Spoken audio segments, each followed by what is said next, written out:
আল্লাহর অশেষ মেহেরবানিতে আপনি আজ জান্নাতে প্রবেশ করেছেন। জান্নাতের চারিদিকে আজ শুধু আনন্দ আর আনন্দ। আল্লাহ তাআলা আপনার উপর খুশি হয়ে আপনাকে জান্নাতের হুর দিয়েছেন। আর আপনার সাথে আছে আপনার দুনিয়ার জীবনের সেই সুখ দুঃখের সাথী, আপনার স্ত্রী। আপনি জান্নাতি হুরদের সাথে আনন্দ করবেন।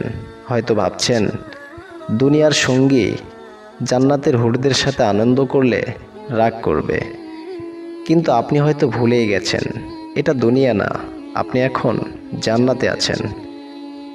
জান্নাতে শুধু নেয়ামত খুশি থাকবে, সেখানে হিংসা, হানাহানি, ঈর্ষা জান্নাতীদের অন্তরে স্থান হবে না।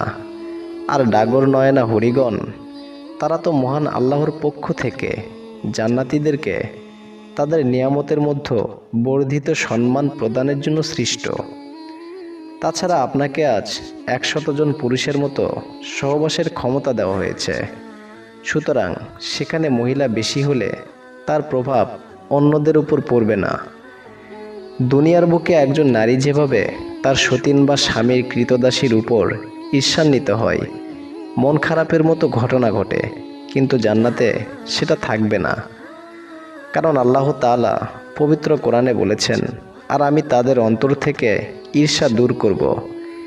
তাদের পাদদেশে প্রবাহিত হবে নদীসমূহ, আর তারা বলবে, যাবতীয় প্রশংসা আল্লাহর, যিনি আমাদেরকে এ পথের হেদায়েত দান করেছেন।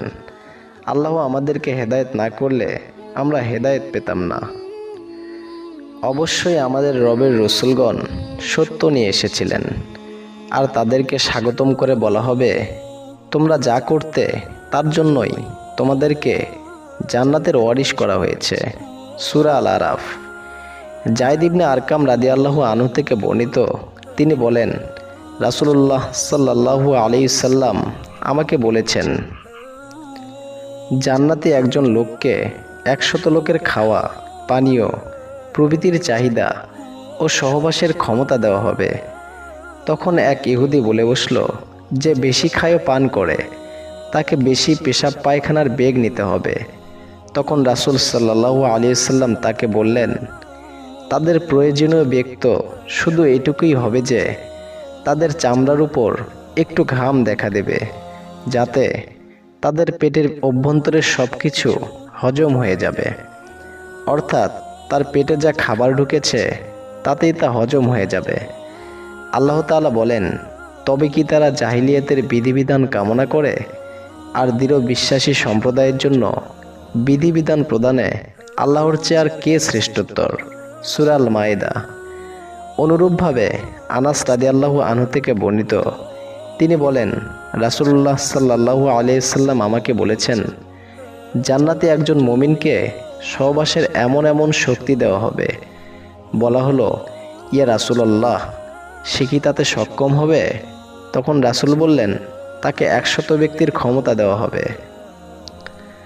প্রিয় দর্শক, আপনি যদি আমার চ্যানেলে নতুন হয়ে থাকেন তাহলে অবশ্যই চ্যানেলটি সাবস্ক্রাইব করবেন এবং পাশে থাকা বেল আইকনটিতে ক্লিক করবেন।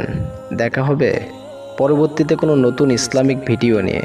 সে পর্যন্ত ভালো থাকবেন, সুস্থ থাকবেন। আর যদি কোনো প্রশ্ন থাকে তাহলে অবশ্যই কমেন্ট বক্সে জানান।